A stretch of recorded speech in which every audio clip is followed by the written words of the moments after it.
Саламатсыңар урматтуу окуучулар. Силер менен кайрадан физика тили сабагында жолугушуп отурабыз.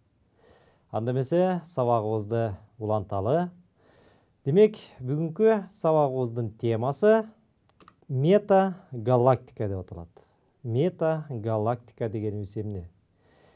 Эсиңерде болсо, биз мурунку сабакта галактикалар жөнүндө сөз кылдык элек, Галактика деген эмне экендигин билдик элек.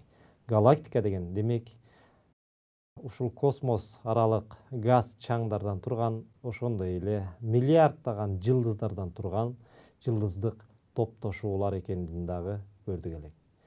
Деги эле ошол галактика темасын өткөндө биз галактиканын ар кандай түрлөрүн, анын ичинде биздин галактика, саманчынын жолу галактикасы жөнүндө дагы сөз кылабыз. Демек, биздин ааламдагы жашаган ордубуз, биздин галактикабыз спираль түрүндөгү галактикага кирет дедик элек. Деги эле галактиканын типтери жөнүндө айта кете турган болсок, өткөн сабактагыны кайталап, кандай типтердеги галактикалар кездешет дедик элек ааламда? Албетте, биринчиден эң көп кездешкени бул спиралдуу типтеги галактикалар деп айтканбыз. Андан соң эллипстик типтеги галактикалар жана үчүнчү туура эмес формадагы галактикалар. Мына силер көрүп тургандай, ааламда бизге белгилүү болгон ааламдын бөлүгүндө спиралдуу типтеги галактикалар 50% чейин кездешет. Андан соң 25% чейин эллипс типтеги галактикалар, андан соң 5% гана туура эмес типтеги галактикаларга кирет экен. Эми балдар, бүгүнкү сабагыбыз биз жогоруда айткандай метагалактика деп атабыз. Деги эле метагалактика дегенибиз эмне? Метагалактика бул ааламдын байкоо жүргүзүүгө мүмкүн болгон бөлүгү болуп саналат. Башкача айтканда, азыркы кездеги биздин эң кубаттуу телескоптор, ошол телескоптор менен ченөөгө, өлчөөгө мүмкүн болгон ааламдын бөлүгү метагалактика деп аталат балдар. Албетте, биз азыркы кездеги телескопторубуздун жардамы менен, өтө кубаттуу телескопторубуздун, радиотелескопторубуздун жардамы менен ааламдын бардыгын камтып көрө албайт экенбиз балдар. Анткени ааламдын өлчөмү ушунчалык чоң болгондуктан биз анын ушундай бир кичинекей эле бөлүгүн көрөбүз. Мына ошол бөлүгүн биз метагалактика деп айтабыз. Бул метагалактиканын, деги эле галактикалардын эволюциясы жөнүндө ар кандай теориялар айтылып келет. Бирок ошолордун ичинен 1929 жылы америкалык астроном Эдвин Хаббл кызыктуу кубулуш байкаган. Ал, демек, галактиктердеги спектр сызыктары кызыл түстү карай жылышын байкаган. Спектрлердин жылыш өлчөмү галактикалардын бизден алыстап жайланышына байланыштуу экени аныкталган. Башкача айтканда, бул кызыктуу физикалык кубулуш кызыл жылыш деп аталып, бизден галактикалардын бири-биринен алыстап бараткандыгынан кабар берет. Анын ачылышы V барабар HR дегенибиз, башкача айтканда, ушул галактикалардын кыймылдоо, же болбосо бири-биринен алыстоо ылдамдыгын туюндуруучу формуланы да көрүп турасыңар закон ченемдүүлүктө. Бул жерде H дегенибиз Хаббл турактуулугу, ал 75 километр көбөйтүлгөн секунда, көбөйтүлгөн мегапарсекке барабар. Болсо ошол алыстоо радиусу, же болбосо аралыгы, ошол башка галактикага чейинки аралык. Ал эми бул галактикалардын бизден, же болбосо деги эле галактикалардын бири-биринен ажырап баратышы эмнеден кабар берет? Албетте, биздин ааламдын кеңейишинен кабар берет. Бул ааламдын эволюциясынын стационардык эмес, башкача айтканда динамикалык кыймылда экендигин орустун улуу окумуштуусу, таланттуу окумуштуусу Фридман теориялык жүзүндө Эйнштейндин теориясынан чыгарган. Башкача айтканда, ушул Фридман аалам стационардуу эмес, ал динамикалык кыймылда деген жыйынтыкка келген. Мына ошол Фридмандын теориялык натыйжасын америкалык окумуштуу астроном Эдвин Хаббл практикада экспериментте далилдеген. Демек, Эдвин Хабблдын эксперименттик тажрыйбалары ошол галактикалардын бири биринен алыстап бараткандыгын түшүндүргөн. Кийин Эдвин Хабблдын ачылышынан кийин демек галактикалар башында бир чекитте болгон. Анан кандайдыр бир чоң жарылуунун натыйжасында ушул биздин аалам жаралган деген өзүнүн теориясына келишкен. Ал ушу кезге чейин чоң жарылуу теориясы деп аталып келет. Деги эле чоң жарылуу теориясы дегенибиз эмне? Ошол жөнүндө азыр төмөндө видео тасма бар эле, ошо видео тасманы көрөлү дагы, андан кийин сабагыбызды уланталы.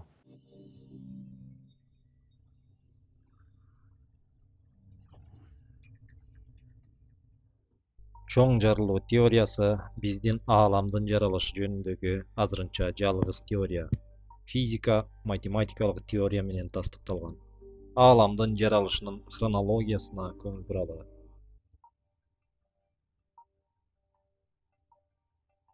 Аалам өтө ысык, өтө тыгыз, өлчөмү боюнча өтө кичинекей масса абалынан башталган жана кеңейүүгө дуушар болгон. Эгер ааламдагы бардыгын бириктирген теорияга таянсак, жаратылыштагы 4 күч — электромагниттик, гравитациялык, күчтүү жана начар ядролук күчтөр секунданын триллиондон бир бөлүгүндөгү убактысында бир күчкө биригип турушкан.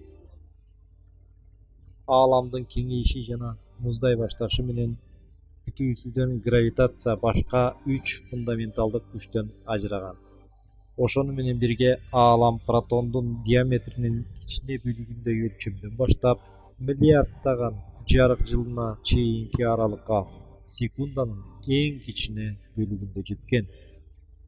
Бул гиперкеңейүү деп аталган процесс ааламдын бардык багыты боюнча өзүнүн структурасын калтыра баштаган. Ааламдын кеңейүү процессиндеги гипербайланыштын начарлашы менен электромагниттик начар жана күчтүү аракеттешүүлөр өз-өзүнчө бөлүнүп кеткен. Ал күчтөр бөлүкчө жана антибөлүкчө деңизи менен аракеттенишип, космос энергиясынын топтомдорун түзөт. Чоң жарылуудан кийин 100 секундада температура миллиарддаган градустарга чейин төмөндөйт. Протон жана нейтрондор күчтүү аракеттешүүнүн натыйжасында биригип дейтерий суутек атомунун ядросун түзүшөт. Андан ары чоң температурадагы ядролук реакциянын натыйжасында гелий атомунун ядросу синтезделет. Бир канча мүнөттөн кийин суутектин 4төн 1 бөлүгү гелийге айланат. Жана гелийден болсо башка оор элементтер алына баштайт. Кийинки 100 000 жыл аралыгында радиация жана материя космостук туманга айланган. Андан кийин чоң жарылуудан 380 000 жыл өткөндөн кийин материя менен радиация өзара ажырап, фотонго космос мейкиндигине тоскоолдуксуз жол ачып берет. Тумандуулук бара-бара түссүз боло баштайт.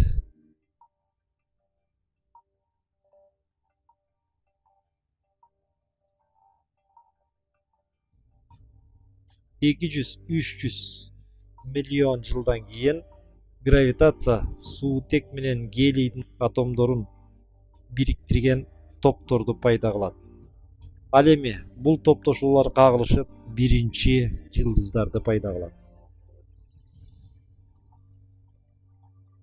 Качан ааламга 1,5 миллиард жыл болгондон кийин жылдыздардын топтору жана чаңдар биригип биринчи галактикаларды түзө баштайт. Качан галактикалар жакындашканда алгачкы пайда болгон жылдыздар өлө баштайт. Жана бул процессте оор элементтер бөлүнүп чыгат. Алар жашоонун куруучу блоктору болгон көмүртек, азот жана кычкылтек. Жыйынтыгында бул элементтер биригишип кайра жаңы жылдыздардын пайда болушуна шарт түзүшөт. Чоң жарылуудан 9 миллиард жыл өткөндөн кийин Саманчынын жолу галактикасынын булуттарында биздин күн жылдызы пайда болгон. Газдардын калдыктары жана чаң бөлүкчөлөрү күндү айланта кыймылга келип, бара-бара күн системасына кирген планеталарды түзүшөт. Алардын ичинде Жер да бар.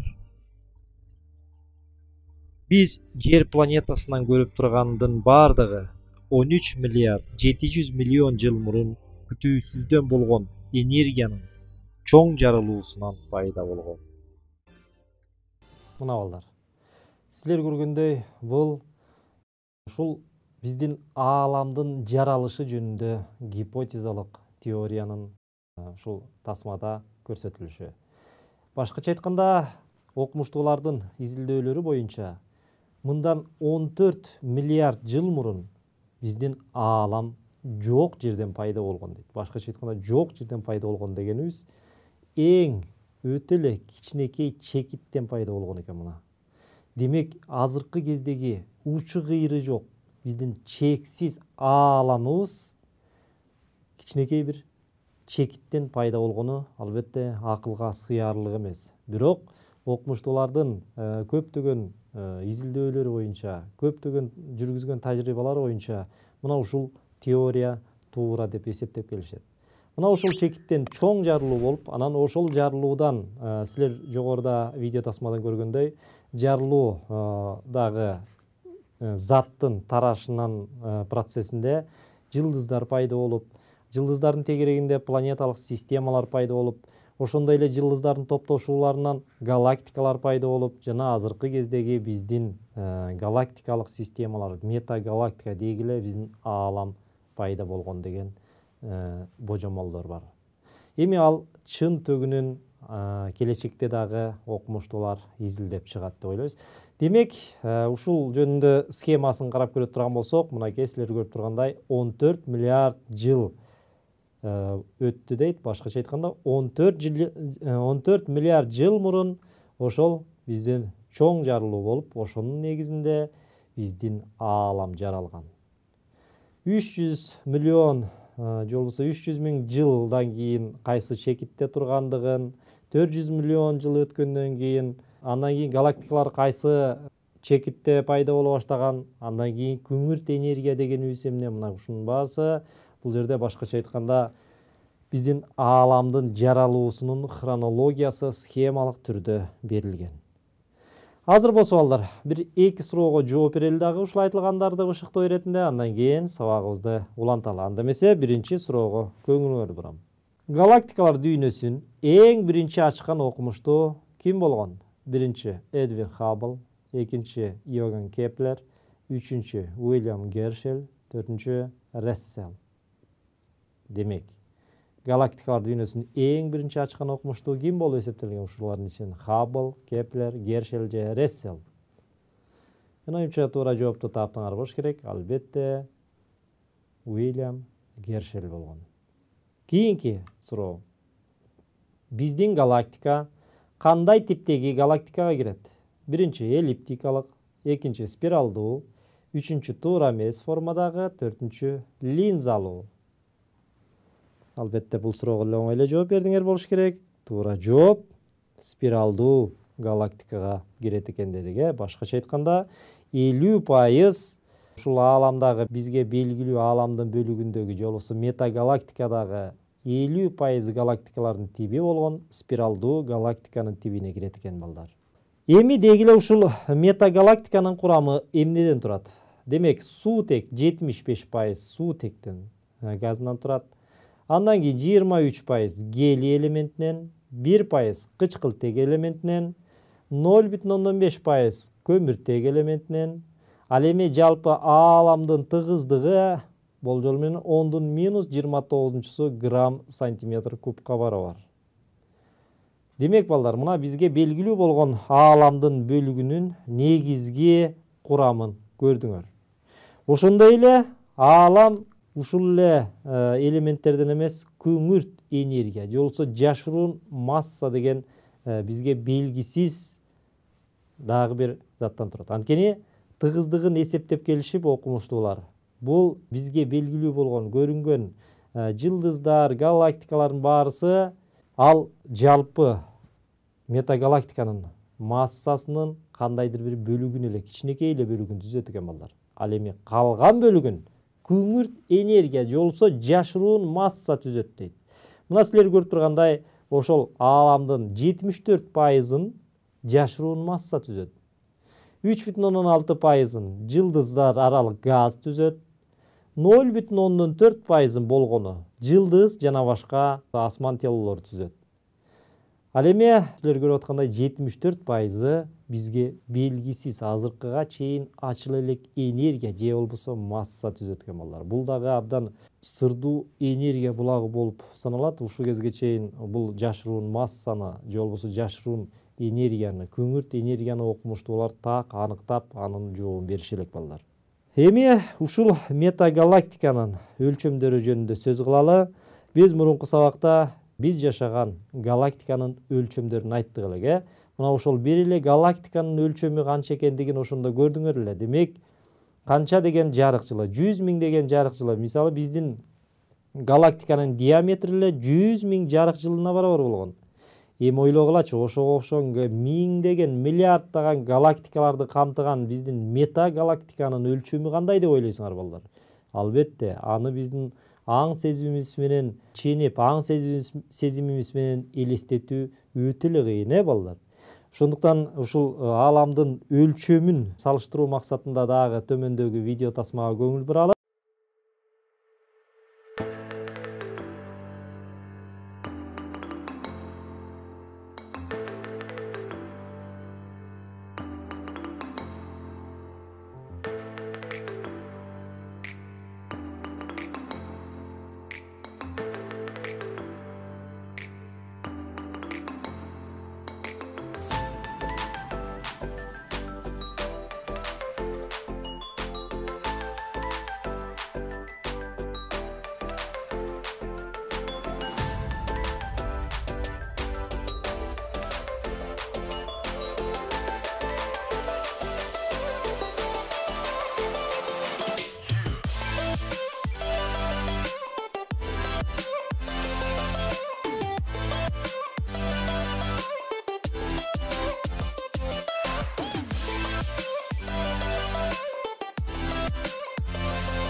Мына балдар, ааламдын өлчөмүн элестеттиңер деп ойлойм, Эң кичинекей планетадан баштап жылдыздардын өлчөмү, андан кийин барып биздин галактиканын өлчөмү, ал эми биздин метагалактикага кирген ушу миллиарддаган галактикалардын өлчөмү баары биригип ааламдын өлчөмүн түзөт экен балдар. Демек, ааламдын өлчөмүн чексиз деп айтсак жаңылышпайбыз. Азыр болсо бир кызыктуу маалыматты да карап көрөлү. Мына силер көрүп турган эки сүрөт. Бул биринчиси эмне сүрөт жана экинчиси эмне сүрөт. Карап көрсөңөр, экөө тең, абдан бири-бирине окшош. Бирок балдар, чындыгында биринчиси чычкандын мээсиндеги нейрондун сүрөттөлүшү, ал эми экинчиси болсо ааламдын масштабтуу структурасынын сүрөтү. Мына карагылачы балдар. Биздин дегиле жан-жаныбардын, адамдардын нейронун структурасы менен ааламдын масштабтуу сүрөтүнүн структурасы кандай окшош экендигин көрүп атсаңар керек. жогорку сүрөттөн. Мына ушул кызыктуу маалымат менен биз бүгүнкү сабагыбызды аяктайлы. Демек балдар, бүгүнкү сабакта биз силер менен метагалактика жөнүндө түшүнүк алдык. Ааламдын жаралуу хронологиясы менен тааныштык жана ааламдын өлчөмдөрүнө көз жүгүрттүк. Анда эмесе ушуну менен биздин бүгүнкү сабагыбыз аягына келип жетти. Кийинки сабактан жолугушканча сак саламатта бололу.